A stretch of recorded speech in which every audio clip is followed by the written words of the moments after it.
Hi ನನ್ನ ಹೆಸರು ವೈಭವ್. ನಾನು ನಿಮಗೆ ಮ್ಯಾಥ್ಸ್ ಹೇಳ್ಕೊಡ್ತೀನಿ.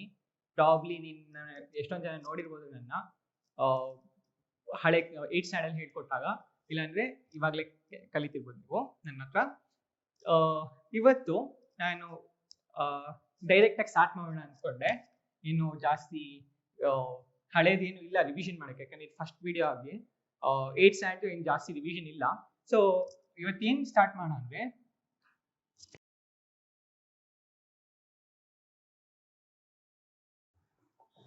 linear equation of two variables.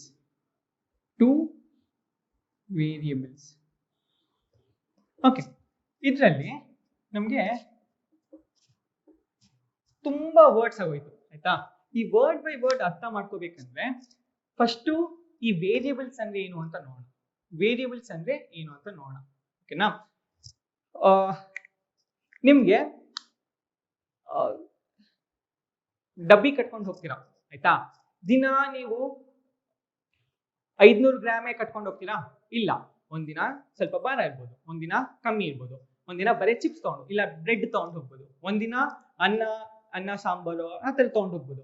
So ನೀವು ಏನೋ ಒಂದು ಲೆಕ್ಕ ಹಾಕ್ಬೇಕಂದ್ರೆ, ಇವಾಗ ನಾನು ಎಷ್ಟು ತಗೊಂಡು ಹೋಗ್ತೀನಿ ಅಂತ ಲೆಕ್ಕ ಹಾಕ್ಬೇಕಂದ್ರೆ ನೀವು ಅದಕ್ಕೆ ಒಂದು ವರ್ಡ್ ಅನ್ನ ಅಸೈನ್ ಮಾಡಬೇಕು. ಇವಾಗ ವೆಯ್ಟ್, ಆಯ್ತಾ?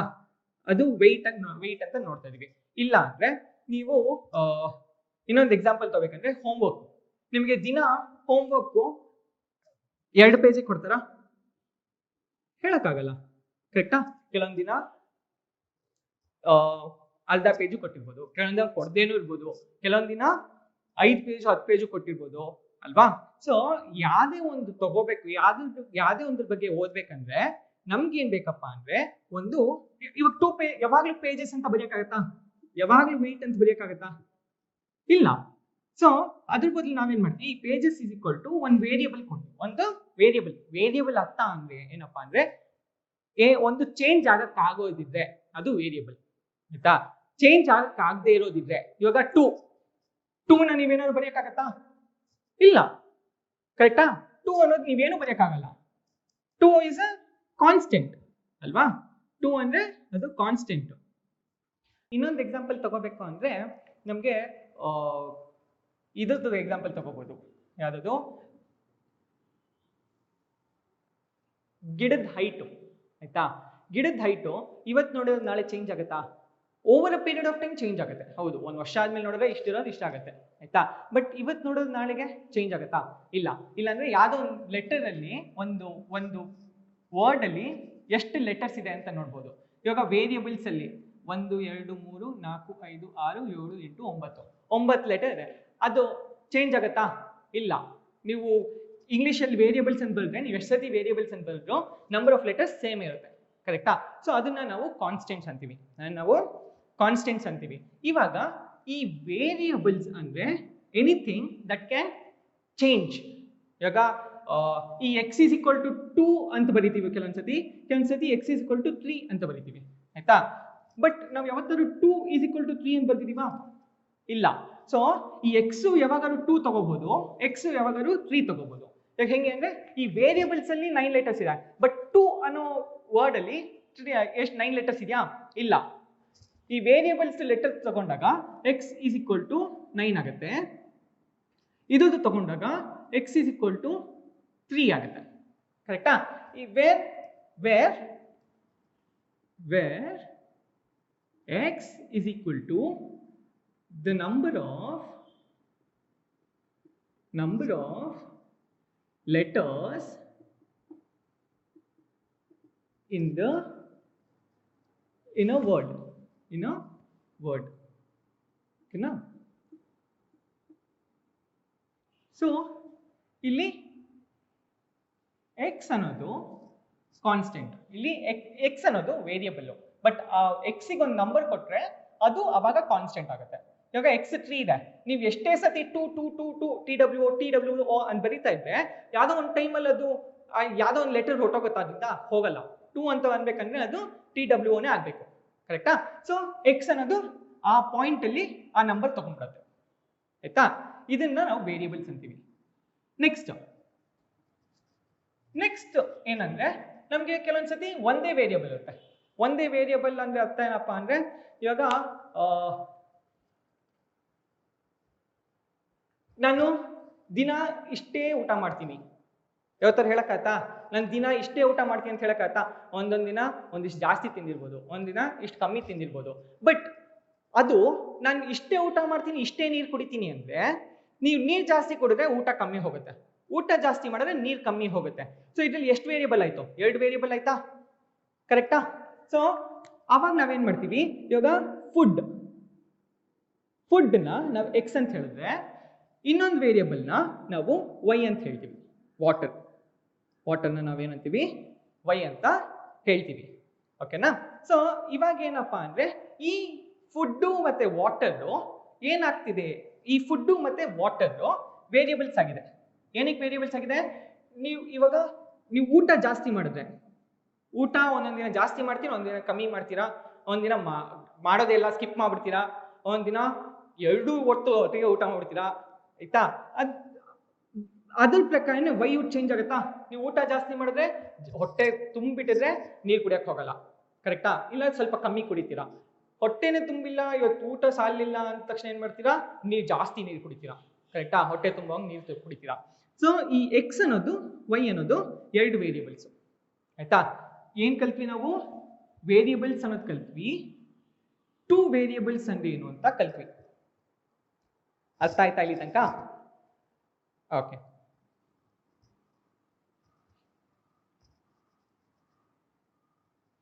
ಇವಾಗ ಸ್ವಲ್ಪ ಇಂಪಾರ್ಟೆಂಟ್ ಪಾಯಿಂಟ್ ಕಡೆ ಹೋಗೋಣ. ಈಕ್ವೇಶನ್ ಅಂದ್ರೆ ಏನು ಅಂತ. ಎನಿ 2 ಕ್ವಾಂಟಿಟೀಸ್, ಯಾವ್ದಾರೆ 2 ಕ್ವಾಂಟಿಟೀಸ್ನ ನಾವು ಈಸ್ ಈಕ್ವಲ್ ಟು ಸೈನ್ ಜೊತೆಗೆ ಬರೆದ್ರೆ ಅದು ನಮಗೆ ಈಕ್ವೇಶನ್ ಆಗುತ್ತೆ. ಇವಾಗ ಎಕ್ಸ್ ಈಸ್ ಈಕ್ವಲ್ ಟು 3 ಇದೊಂದು ಈಕ್ವೇಶನ್. ಏನಕ್ಕೆ? ಅಲ್ಲಿ ಈಸ್ ಈಕ್ವಲ್ ಟು ಸೈನ್ ಇದೆ, ಆಯ್ತಾ? ಆಮೇಲೆ ಎಕ್ಸು 3 ಇದೆ. ಇವಾಗ 2 + 5 ಈಸ್ ಈಕ್ವಲ್ ಟು 7 ಇದೂ ಒಂದು ಈಕ್ವೇಶನ್, ಕರೆಕ್ಟಾ? 5 + 2 ಏನು? 7. ಸೊ ಈ ಕಡೆ ಇರೋದು ಈ ಕಡೆ ಈಕ್ವಲ್, ಕರೆಕ್ಟಾ? ಸೊ ಇದು ಈಕ್ವೇಶನ್ ಅಲ್ಲಿ ವೇರಿಯೇಬಲ್ ಇರ್ಬೋದು, ಕಾನ್ಸ್ಟೆಂಟ್ ಇರ್ಬೋದು, ಎಷ್ಟೊಂದು ವೇರಿಯೇಬಲ್ಸ್ ಇರ್ಬೋದು. ಇವಾಗ ಒಂದು ಎಕ್ಸಾಂಪಲ್ ತಗೊಂಡ್ರೆ x² + 2x + 5 is equal to y. ಇದು ಒಂದು ಈಕ್ವೇಶನ್ ನಮಗೆ. ಏನಕ್ಕೆ? 2 ಕ್ವಾಂಟಿಟಿ ಇದೆ, ಅದನ್ನ ಈಸ್ ಈಕ್ವಲ್ ಟು ಕನೆಕ್ಟ್ ಮಾಡ್ತಿದೆ. ಅದನ್ನ ಏನ್ ಮಾಡ್ತಿದೆ? ಈಸ್ ಈಕ್ವಲ್ ಟು ಕನೆಕ್ಟ್ ಮಾಡ್ತಿದೆ. ಇದು ನಮಗೆ ಈಕ್ವೇಶನ್ ಅಂತ, ಆಯ್ತಾ? ಈಕ್ವೇಶನ್ಸ್ ಎಷ್ಟೊಂದಾಗಿರ್ಬೋದು. ನೀವು ಏನೋ ಒಂದು ಬರೆದು ಅದು ಈಕ್ವಲ್ ಟು ಬರೋದ್ರ ಮಧ್ಯ ಅದ್ರಲ್ಲಿ ಆ ಲಾಜಿಕ್ ಅನ್ನೋದಿದ್ರೆ, ಇವಾಗ 5 ಆ್ಯಪಲ್ + 2 ಆ್ಯಪಲ್ ನಮಗೆ 7 ಆ್ಯಪಲ್ ಕೊಡುತ್ತೆ. 10 ಆ್ಯಪಲ್ + 15 ಆ್ಯಪಲ್ ನಮಗೆ 25 ಆ್ಯಪಲ್ ಕೊಡುತ್ತೆ. ಇದು ಸೆನ್ಸ್ ಆಗ್ತಿದ್ಯಾ? ಸೊ ಇದಕ್ಕೆ ಈಸ್ ಈಕ್ವಲ್ ಟು ಬರಿಬೋದಾ? ಅದೇ ನಾನು 10 ಆ್ಯಪಲ್ + 5 ಆರೆಂಜ್ ಅಂತ ಬರೆಯಕ್ಕಾಗತ್ತಾ? ಬರೆಯಕ್ಕಾಗಲ್ಲ. ಹಂಗೆ ಬರೆದ್ರೆ ಅದು ನಂಬರ್ ಆಫ್ ಫ್ರೂಟ್ಸ್ ಆಗೋಗುತ್ತೆ. ನಾನು 10 ಆ್ಯಪಲ್ + 10 ಆ್ಯಪಲ್ಸ್ + 5 ಆರೆಂಜಸ್ ನಾನು ಏನಂತ ಬರೀತೀನಿ? ನಾನು 15 ಫ್ರೂಟ್ಸ್ ಅಂತ ಬರೀತೀನಿ. 15 ಫ್ರೂಟ್ಸ್ ಅಂತ ಬರೀತೀನಿ. ಇವಾಗ ಅದು ಈಕ್ವೇಶನ್ ಆಯ್ತು. ಇವಾಗ ಏನಾಯ್ತು? ಈಕ್ವೇಶನ್ ಆಯ್ತು. ಯಾಕಂದ್ರೆ ಈ ಕಡೆ ಏನಿದೆಯೋ ಇದು ಆರೆಂಜ್ ಇದು, ಆಯ್ತಾ? ಈ ಕಡೆ ಏನಿದೆಯೋ ಈ ಕಡೆನೂ ಅದೇ ಇದೆ, ಕರೆಕ್ಟಾ?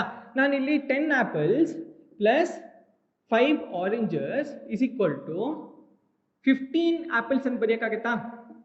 ಬರೆಯಕ್ಕಾಗತ್ತಾ? ಇಲ್ಲ. ಇದು ಈಕ್ವೇಶನ್ ಅಲ್ಲ, ಇದು ಈಕ್ವೇಶನ್ ಅಲ್ಲ, ಇದು ಈಕ್ವೇಶನ್ನು, ಇದು ಈಕ್ವೇಶನ್ನು. ಯಾವುದೇ ಒಂದು ಈ ಕಡೆ ಆ ಕಡೆ ಸೇಮ್ ಇದ್ದು ಈಸ್ ಈಕ್ವಲ್ ಟು ಮಧ್ಯದಲ್ಲಿದ್ರೆ ಅದು ನಮಗೆ ಈಕ್ವೇಶನ್ ಆಗುತ್ತೆ. ಓಕೆನಾ? ಇಷ್ಟೆಲ್ಲ ಕಲಿತ ಮೇಲೆ ಫೈನಲಿ ನಾವು ಲೀನಿಯರ್ ಈಕ್ವೇಶನ್ಗೆ ಬರ್ತೀವಿ, ಆಯ್ತಾ? ನೀವು ಲೀನಿಯರ್ ಈಕ್ವೇಶನ್ನು ಮೊದಲು ಹಳೆ ಕ್ಲಾಸಲ್ಲಿ ಕಲ್ತಿದ್ದ. ಏನಪ್ಪಾ ಅದು ಅಂದ್ರೆ, ನೀವು ನೆನಪಿದೆಯೋ ಇಲ್ವೋ? ಏನಪ್ಪಾ ಅಂದ್ರೆ ಲೀನಿಯರ್ ಈಕ್ವೇಶನ್ ಅಂದ್ರೆ ನಿಮಗೆ ಗ್ರಾಫ್ ಅಂತೂ ನೆನಪಿರುತ್ತೆ. ಒಂದು ಎಕ್ಸ್ ಆಕ್ಸಿಸ್, ಒಂದು ವೈ ಆಕ್ಸಿಸ್. ಈ ಎಕ್ಸ್ ಆಕ್ಸಿಸ್ ವೈ ಆಕ್ಸಿಸ್ ಅಲ್ಲಿ ಒಂದು ಹಿಂಗ್ ಸ್ಟ್ರೈಟ್ ಆಗಿ ಲೈನ್ ಬರೆದ್ರೆ, ಎಕ್ಸಾಂಪಲ್ ಏನಪ್ಪಾ ಅಂದ್ರೆ y is equal to 5 ಆಯ್ತಾ. y is equal to 5 1 2 3 4 5 ಆಯ್ತಾ. y is equal to 5 ಏನಪ್ಪಾ ಅಂದ್ರೆ ನಾನು x ಎಷ್ಟೊಂದು ಚೇಂಜ್ ಮಾಡ್ಕೊಂಡು ಹೋಗ್ತೀನಿ. x 1 ಕೊಡ್ತೀನಿ, x 1 ಕೊಟ್ರೆ y ಏನಾಗುತ್ತೆ, ಚೇಂಜ್ ಆಗುತ್ತಾ? ಇಲ್ಲ, ಚೇಂಜ್ ಆಗಲ್ಲ, y 5 ಇರುತ್ತೆ. x 2 ಕೊಡ್ತೀನಿ, ಇಲ್ಲಿ x ಇದೆಯಾ ಚೇಂಜ್ ಮಾಡಕ್ಕೆ y ನ? ಇಲ್ಲ ಅಲ್ವಾ, x ಇಲ್ಲ ಅಲ್ಲಿ. ಸೊ ನಾನು x ಏನೇ ಕೊಟ್ಟರು y ಏನಾಗ್ತಿದೆ, ಸೇಮೇ ಇದೆ, y 5 ಇದೆ. ಸೊ x ಹೆಂಗೆ ಚೇಂಜ್ ಆದ್ರು, x1 ಆದ್ರೂ y 5 ಇದೆ, x2 ಆದ್ರೂ y 5 ಇದೆ, ಹಂಗೆ ಕಂಟಿನ್ಯೂ ಹಾಕೊಂಡು ಹೋಗ್ತಾ ಇದೆ. ಕರೆಕ್ಟಾ? ಹಂಗೆ ಹೋಗ್ತಾನೆ ಇರುತ್ತೆ. ಇದು ಸ್ಟ್ರೇಟ್ ಲೈನಾ? ಸ್ಟ್ರೇಟ್ ಲೈನ್ ಇದು ಇಂಥದ್ದು ಯಾವುದೇ ಒಂದು ಸ್ಟ್ರೇಟ್ ಲೈನ್ ಕೊಟ್ರೆ ಅದು ನಮ್ಗೆ ಏನ್ ಅನ್ನುತ್ತೆ, ಅದು ನಮ್ಗೆ ಲೀನಿಯರ್ ಈಕ್ವೇಶನ್ ಅಂತ ಹೇಳ್ತಾರೆ. ಅದನ್ನ ನಾವೇನಂತೀವಿ, ಲೀನಿಯರ್ ಈಕ್ವೇಶನ್ ಅಂತ ಹೇಳ್ತೀವಿ. ಇವಾಗ ಇನ್ನೊಂದ್ ತರನೂ ಆಗಿರ್ಬೋದು. ನೀವು ಲಾಸ್ಟ್ ಟೈಮ್ ಲೀನಿಯರ್ ಈಕ್ವೇಶನ್ ಇನ್ 1 ವೇರಿಯೇಬಲ್ ಓದಿದ್ದ, ಇಲ್ಲಿ ಎಷ್ಟು ವೇರಿಯೇಬಲ್ ಇದೆ, ಇದು 1 ವೇರಿಯೇಬಲ್ ಆಯ್ತಾ. ಇನ್ನೊಂದು ಎಕ್ಸಾಂಪಲ್ ಏನಪ್ಪಾ ತಗೋಬಹುದು ಅಂದ್ರೆ, ಇಲ್ಲಿ ಬರೀತೀನಿ, x is equal to 10 ಆಯ್ತಾ. x is equal to 10 ಅಂದ್ರೆ 1 2 3 3 4 5 6 7 8 9 10 ಆಯ್ತಾ. ಸೊ ನಾವು y ಎಷ್ಟೇ ಚೇಂಜ್ ಮಾಡಿದ್ರು, y 1 ಕೊಟ್ಟರು ನಮಗೆ x ವ್ಯಾಲ್ಯೂ ಚೇಂಜ್ ಆಗ್ತಿದ್ಯಾ? ಅಲ್ಲಿ y ಇದೆಯಾ ಚೇಂಜ್ ಮಾಡಕ್ಕೆ x ವ್ಯಾಲ್ಯೂನ? ಇಲ್ಲ. ಕರೆಕ್ಟಾ? y ಇಲ್ಲಿ ಇಲ್ಲ x ವ್ಯಾಲ್ಯೂ ಚೇಂಜ್ ಮಾಡಕ್ಕೆ. ನಮ್ಗೆ y 1 ಕೊಟ್ಟರು x 10 ಇದೆ, y 2 ಕೊಟ್ಟರು x 10 ಇದೆ, y 3 ಕೊಟ್ಟರು x 10 ಇದೆ. ಸೊ ಇದು ಒಂದು ಲೀನಿಯರ್ ಈಕ್ವೇಶನ್. ಸ್ಟ್ರೇಟ್ ಲೈನ್ ಬಂತ ನಮಗೆ. ಇದು ಸ್ಟ್ರೇಟ್ ಲೈನ್, ಇದು ಸ್ಟ್ರೇಟ್ ಲೈನಾ? ಇದು ನಾವು ಹೋದ ವರ್ಷ ಓದಿದ್ವಿ, ಲೀನಿಯರ್ ಈಕ್ವೇಶನ್ ಆಫ್ 1 ವೇರಿಯೇಬಲ್ ಓದಿದ್ವಿ. ಇವಾಗ ಏನ್ ಓದ್ತಿದೀವಿ ಅಂದ್ರೆ 2 ವೇರಿಯೇಬಲ್ ಬಂದ್ಬಿಡುತ್ತೆ. ಒಂದೇ ಈಕ್ವೇಶನ್ ಅಲ್ಲಿ x ಇರುತ್ತೆ y ಇರುತ್ತೆ ಅಂತದ್ದು ಓದೋಣ. ಓಕೆನಾ? ಇವಾಗ ನಮ್ಗೆ ಗೊತ್ತಾಯ್ತು ಲೀನಿಯರ್ ಈಕ್ವೇಶನ್ ಅಂದ್ರೆ ಯಾವುದೇ ಒಂದು ಗ್ರಾಫ್ ಅಲ್ಲಿ ಸ್ಟ್ರೇಟ್ ಲೈನ್ ಬಂದ್ರೆ ಅದು ಲೀನಿಯರ್ ಈಕ್ವೇಶನ್ ಅಂತ ಗೊತ್ತಾಯ್ತು. ಬಟ್ ನಮ್ಗೆ ಇದೇ ಸ್ಟ್ರೇಟ್ ಲೈನಾ? ಇಲ್ಲ. ಇದು ಸ್ಟ್ರೇಟ್ ಲೈನಾ? ಇದಿಷ್ಟೇನಾ ಸ್ಟ್ರೇಟ್ ಲೈನ್ ಇರೋದು? ಹಿಂಗೊಂದು ಹಿಂಗೊಂದು? ಇಲ್ಲ, ನಿಮ್ಗೆ ಎಷ್ಟೊಂದು ಸ್ಟ್ರೇಟ್ ಲೈನ್ ಇದೆ. ಇದು ಸ್ಟ್ರೇಟ್ ಲೈನ್, ಕರೆಕ್ಟಾ? ಇದು ಸ್ಲಾಂಟ್ ಆಗಿದೆ, ಬಟ್ ಸ್ಟ್ರೇಟ್ ಇದೆಯಾ? ಇಲ್ಲಿಂದ ಇಲ್ಲಿಗೆ ಸ್ಟ್ರೇಟ್ ಆಗಿದ್ಯಾ? ನಿಮ್ಗೆ ಕರ್ವ್ ಅಂದ್ರೆ ಏನು ಗೊತ್ತಾ? ಕರ್ವ್ ಲೈನ್ ಅಂದ್ರೆ ಇದು ಸ್ಟ್ರೇಟ್ ಲೈನ್ ಇದು? ಇಲ್ಲ. ಇದು ಸ್ಟ್ರೇಟ್ ಲೈನ್ ಇದು? ಇಲ್ಲ. ಕರೆಕ್ಟಾ? ಸೊ ಇದು ಕರ್ವ್ಡ್ ಆಗಿದೆ, ಇದು ಸ್ಟ್ರೇಟ್ ಆಗಿದೆ. ಸೊ ಇಷ್ಟು ದಿನ ನಾವೇನ್ ಮಾಡ್ತಿದ್ವಿ, ನಮ್ಗೆ ಈ ತರದಷ್ಟೇ ಸ್ಟ್ರೇಟ್ ಲೈನ್ ಅನ್ಕೊಳ್ತಿದ್ವಿ, ಇದನ್ನಷ್ಟೇ ನಾವು ಲೀನಿಯರ್ ಈಕ್ವೇಶನ್ ಅಲ್ಲಿ ಓದ್ತಿದ್ವಿ 1 ವೇರಿಯೇಬಲ್ ಅಂತ ಹೇಳ್ಬಿಟ್ಟು. ಇವಾಗ ನಾವೇನ್ ಮಾಡ್ತಿದ್ವಿ, ಲೀನಿಯರ್ ಈಕ್ವೇಶನ್ 2 ವೇರಿಯೇಬಲ್ ಆದಾಗ ಏನಾಗುತ್ತೆ ಅಂತ ಹುಡ್ಕೊಂಡು ಹೋಗ್ತೀವಿ. 2 ವೇರಿಯೇಬಲ್ ಆದಾಗ ಏನಾಗುತ್ತೆ ಅಂತ ಹುಡ್ಕೊಂಡು ಹೋಗ್ತಾ ಇದೀವಿ. ಓಕೆನಾ? ಇನ್ನು ನೆನ್ಪಿಟ್ಕೊಳ್ಳಿ, ಇದನ್ನು ಯಾವುದೇ ಒಂದು 2 ಪಾಯಿಂಟ್ ಮಧ್ಯ ಶಾರ್ಟೆಸ್ಟ್ ಡಿಸ್ಟೆನ್ಸ್ ಡ್ರಾ ಮಾಡಿದ್ರೆ ಅದು ಸ್ಟ್ರೇಟ್ ಲೈನೇ ಆಗುತ್ತೆ ಆಯ್ತಾ. ಇದ್ರಲ್ಲಿ ಇದೇ ಶಾರ್ಟೆಸ್ಟ್, ಇದಕ್ಕೆ ಶಾರ್ಟೆಸ್ಟ್ ಮಾಡಕ್ಕಾಗತ್ತಾ? ಬೇರೆ ಏನೇ ಮಾಡೋದು ಈ 2 ಪಾಯಿಂಟ್ ಮಧ್ಯ ಅದು ಲಾಂಗೆಸ್ಟ್ ಆಗುತ್ತೆ. ಇದು ದೊಡ್ಡದಾ ಇಲ್ಲ ಇದು ದೊಡ್ಡದಾ? ಇದಲ್ವಾ? ಇದನ್ನ ನಾವು ಉದ್ದ ಮಾಡಿದ್ರೆ ಇಲ್ಲಿ ತನಕ ಹೋಗುತ್ತೆ, ಕರೆಕ್ಟಾ? ಸೊ ಶಾರ್ಟೆಸ್ಟ್ ಡಿಸ್ಟೆನ್ಸ್ ಬರೆದ್ರೆ ಯಾವುದೇ 2 ಪಾಯಿಂಟ್ ಮಧ್ಯ ಅದು ನಮಗೆ ಸ್ಟ್ರೇಟ್ ಲೈನ್ನೇ ಕೊಡುತ್ತೆ. ಓಕೆನಾ? ಓಕೆ. ಇವಾಗ ನಾವೇನ್ ಮಾಡ್ತೀವಿ, ಬರೀ ನಾವು ಇಂಥ ಸ್ಟ್ರೇಟ್ ಲೈನ್ಗಳು ಬೇಡ ಸರ್, ನಾವು ಬೇರೆ ಸ್ಟ್ರೇಟ್ ಲೈನ್ಗಳು ನೋಡೋಣ.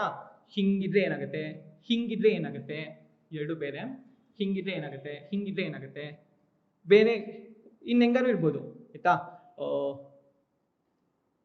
ಸ್ವಲ್ಪ ಕಮ್ಮಿ ಆಂಗಲ್ ಇರ್ಬೋದು, ಸ್ವಲ್ಪ ಜಾಸ್ತಿ ಆಂಗಲ್ ಇರ್ಬೋದು, ಹಿಂಗೆ ಏನಾಗುತ್ತೆ ಅಂತ ನೋಡೋಣ ಇದೆಲ್ಲ ಆಯ್ತಾ. ಅದಕ್ಕೆ ನಮ್ಮ ಮುಂಚೆ ಗ್ರಾಫ್ಸ್ ಅಂದ್ರೆ ಏನು ಅಂತ ಇನ್ನೊಂದು ಸ್ವಲ್ಪ ಫ್ರೆಶ್ ಅಪ್ ಮಾಡ್ಕೊಂಡ್ ಬರೋಣ. ನಮ್ಮ ಐಡಿಯಾ ಗ್ರಾಫ್ ಬಗ್ಗೆ, ಗ್ರಾಫ್ ಅಂದ್ರೆ ಏನು ಗೊತ್ತು ಅಂತ ನೋಡೋಣ. ಗ್ರಾಫ್ ಅಂದ್ರೆ ಅದು ಮೊದಲೇ ಮಾರ್ಕ್ ಮಾಡಿರೋ ಪೇಪರ್ ಆಯ್ತಾ.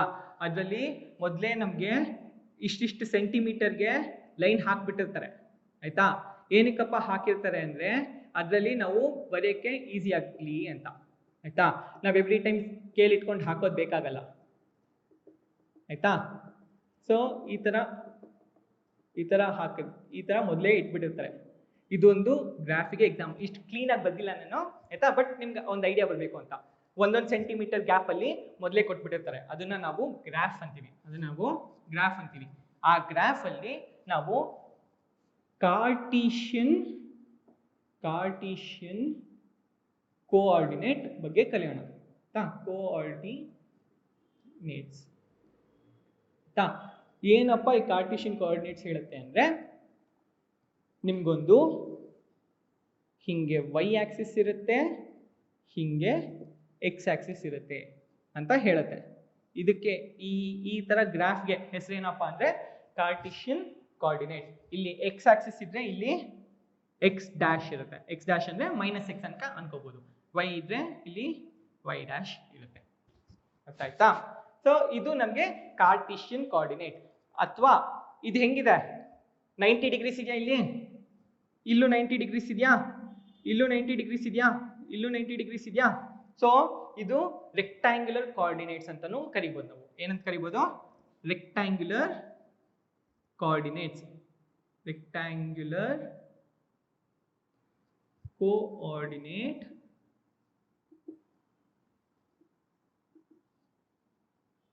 ಸಿಸ್ಟಮ್ ಅಂತಾನೂ ಕರಿಬಹುದು ನಾವು.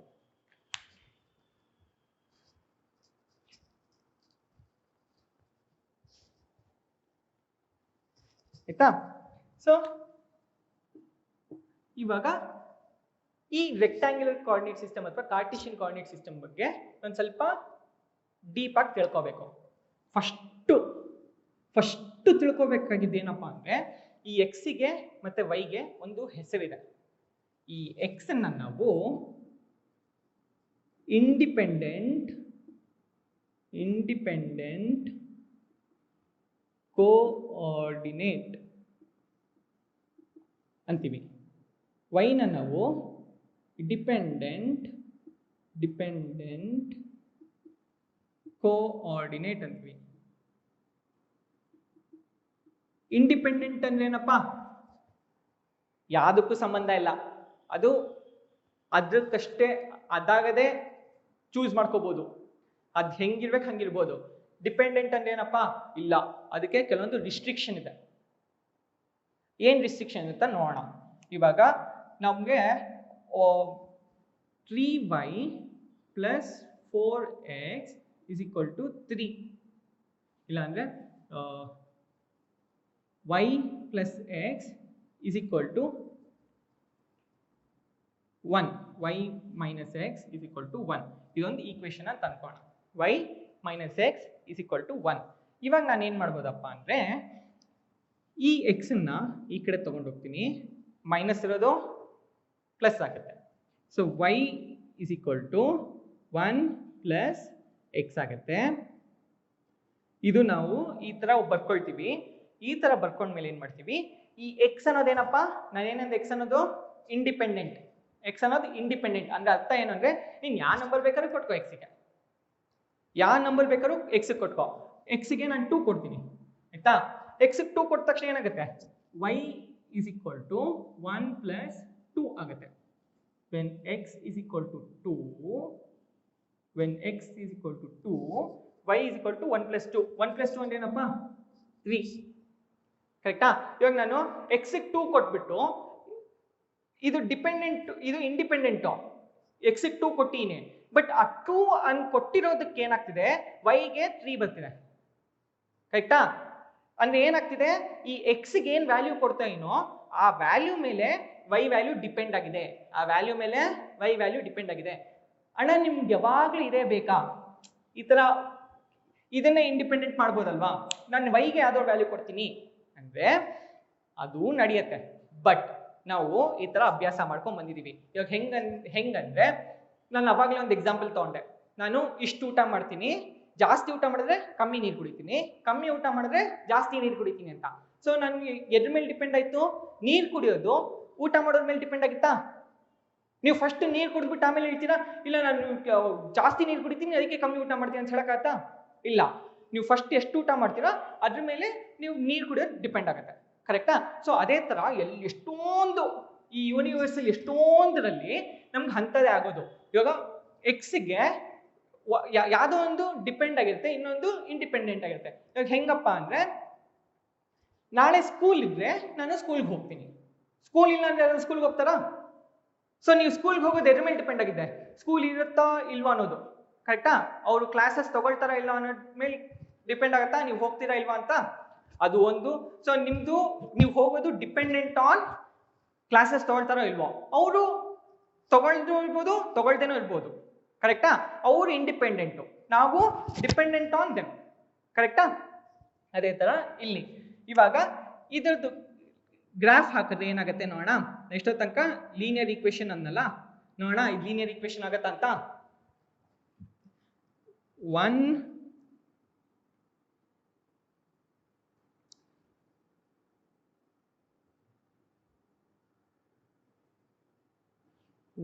2 3 4 5 6 7 8 9 10 11 1 2 3 4 5 6 7 8 9 ಓಕೆನಾ? ಇವಾಗ ಎಕ್ಸ್ ನಾನು 2 ಹಾಕಿದ್ರೆ ನಮಗೆ ವೈ ವ್ಯಾಲ್ಯೂ ಏನಾಯ್ತು, ಎಕ್ಸ್ ಅಲ್ಲಿ ನಾನು 2 ಹೋದ್ರೆ ವೈ ಏನಾಯ್ತು ವ್ಯಾಲ್ಯೂ 3 ಆಯ್ತಾ? ಎಕ್ಸ್ ನಾನು 2 ಹಾಕಿದ್ರೆ ವೈ ಏನಾಯ್ತು 3 ಆಯ್ತು. ಸೊ ಎಕ್ಸ್ ನಾನು 2 ಹತ್ರ ಹೋದ್ರೆ ವೈ ಎಲ್ಲಿ ತನಕ ಹೋಯ್ತು, 3 ತನಕ ಹೋಯ್ತು, ಕರೆಕ್ಟಾ? ಇಲ್ಲಿ ಬಂತು ನಮ್ಮ ಫಸ್ಟ್ ಪಾಯಿಂಟು. ನೆಕ್ಸ್ಟ್ ಎಕ್ಸ್ ನಾನು 3 ಹಾಕಿದ್ರೆ, if x is equal to 3, that implies y is equal to 1 plus 3. 1 plus 3 ಅಂದ್ರೆ ಏನಪ್ಪ, ಕರೆಕ್ಟಾ? ಈ x ಜಾಗದಲ್ಲಿ ನಾನು 3 ಹಾಕೀನಿ. 1 plus 3 ಅಂದ್ರೆ ಎಷ್ಟಪ್ಪ,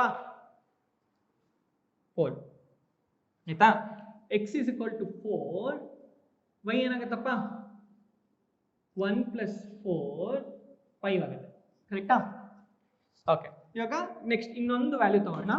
x is equal to 5 ಹಾಕಿದ್ರೆ y is equal to 1 plus 5 which will give me 6. ಓಕೆನಾ? ಅದು ನೆನ್ಪಿಟ್ಕೊಳ್ಳಿ. 2 ಹಾಕಿದಾಗ y ವ್ಯಾಲ್ಯೂ 3 ಹತ್ರ ಹೋಯ್ತು. ಸೊ ಇಲ್ಲಿ 2 ಇಲ್ಲಿ 3.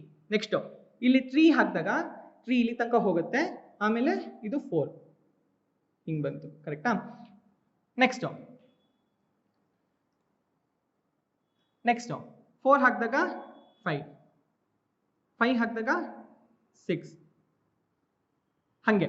ಸೊ ಇದನ್ನೆಲ್ಲ ನಾನು ಜಾಯಿನ್ ಮಾಡಿದ್ರೆ ನಂಗೊಂದು ಸ್ಟ್ರೇಟ್ ಲೈನ್ ಸಿಕ್ತಾ? ಈ ಸ್ಟ್ರೇಟ್ ಲೈನ್ ಹಿಂಗೆ ಅಥವಾ ಹಿಂಗಿದ್ಯಾ? ಇಲ್ಲ. ಬಟ್ ಇದನ್ನು ಸ್ಟ್ರೇಟ್ ಲೈನಾ? ಕರೆಕ್ಟಾ? ಒಂದು ಸ್ವಲ್ಪ ಕ್ಲಿಯರ್ ಮಾಡಬೇಕು. ಇದೊಂದು ಸ್ಟ್ರೇಟ್ ಲೈನ್ ತಾನೆ? ಓಕೆ. ಸೊ ಇದರ ಅರ್ಥ ಏನಪ್ಪಾ ಅಂದ್ರೆ, ನಮ್ಗೆ ಎರಡು ವೇರಿಯೇಬಲ್ ಇದ್ದಾಗ ಲೈನು ಹಿಂಗೆ ಅಥವಾ ಹಿಂಗ್ ಬರಲ್ಲ, ನಮ್ಗೆ ಎರಡ್ರ ಮಧ್ಯ ಇರುತ್ತೆ. ಹಿಂಗೂ ಇರಲ್ಲ, ಹಿಂಗೂ ಇರಲ್ಲ, ಎರಡ್ರ ಮಧ್ಯ ಇರುತ್ತೆ. ಸೊ ಇದನ್ನ ಸ್ವಲ್ಪ ನೋಡ್ಕೊಳ್ಳಿ. ಏನಾದ್ರು ಡೌಟ್ಸ್ ಇದ್ರೆ ನನಗೆ ಕಮೆಂಟ್ಸ್ ಅಲ್ಲಿ ಹಾಕಿ.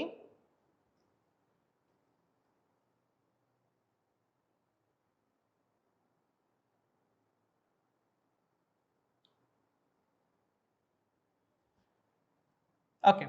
ಸೊ ಇದರಲ್ಲಿ ಕೀ ಪಾಯಿಂಟ್ಸ್ ಏನಪ್ಪಾ ಅಂದ್ರೆ, ಈ ಗ್ರಾಫ್ ಬಗ್ಗೆ ಕೀ ಪಾಯಿಂಟ್ಸ್ ಏನಪ್ಪಾ ಅಂದ್ರೆ, ಫಸ್ಟ್ ಅದು Cartesian coordinate. Cartesian coordinate can also be called as rectangular coordinates.